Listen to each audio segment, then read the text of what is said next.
আসলে আমি হারিয়ে গেছি। আপনি কি আমাকে 200 টাকা ট্যাক্সি ভাড়া দিবেন? আচ্ছা বাচ্চু, তুমি আমাকে বোকা বানাতে পারবে না। আমি ওই কোম্পানির ইন্টার্ন। ট্যাক্সি দাঁড়াও, আমি আপনাকে মিথ্যা কেন বলবো? আমি তো আপনাকে চিনিও না। ঠিক আছে, চলো আমার সাথে, তাড়াতাড়ি চলো। 100 টাকা ফাইন লেট আসার জন্য আর 200 টাকা বাচ্চাকে সাথে আনার জন্য। এটা আমার ছেলে নয়। জানি না কোথা থেকে চলে আসে এরা। বাবু, তোমার কাছে কি তোমার মায়ের নাম্বার আছে?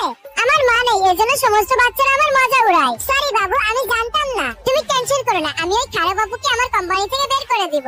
কি স্যার, রিমা তার প্রথম দিনই লেট এসেছে। ওইসব ছাড়ো, এখন আমি আমার আঙ্কেলকে আনতে যাবো। তো রিমাকে বলে দিও যাতে ক্লায়েন্টকে রিসিভ করতে যাই। স্যার তো ওকে একটু বকলো না। আম্মু মিল্ক টি খাবো। বাবু, আম্মু বলো না আমাকে। খাবারের জন্য ফাইন দিতে হবে। আচ্ছা, তুমি কি আমাদেরকে বিরক্ত করা বন্ধ করবে না? চলো বাবু এখান থেকে। এবার দেখিও, ডাইরেক্টর তোমাকে নিজে বের করে দিবে এই কোম্পানি থেকে। আমি পুরো 2 ঘন্টা অপেক্ষা করেছি, তারপরে আপনাদের কোম্পানি থেকে কেউ নিতে আসেনি আমাকে। সরি ম্যাডাম, ওই মেয়েটা যে আপনাকে রিসিভ করতে যেতে চাইছিল, জানি না কোথায় চলে গেছে। চলো এবার পড়াশোনা করো। এখানে বাচ্চা আনা এলাও নাকি? না ম্যাডাম, তুমি ক্লায়েন্টকে আনতে কেন যাওনি? কিন্তু তুমি তো আমাকে বলোইনি। তুমি অনেক ভালো একজন মা, আমি একজন সিঙ্গেল মাদার। আমার ছেলেও তোমার ছেলের বয়সে। জি ম্যাডাম, আপনি আমার কষ্ট বুঝতে পারছেন। আমার ছেলে।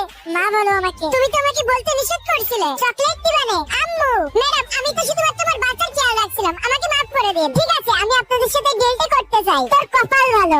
আপনি আমাকে ক্লায়েন্টের ব্যাপারে বলেননি কেন? কোনো একটা ভুল হয়ে যেত তো।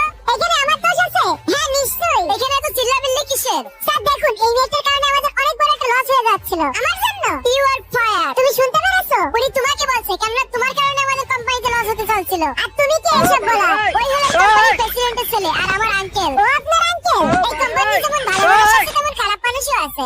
আঙ্কেল,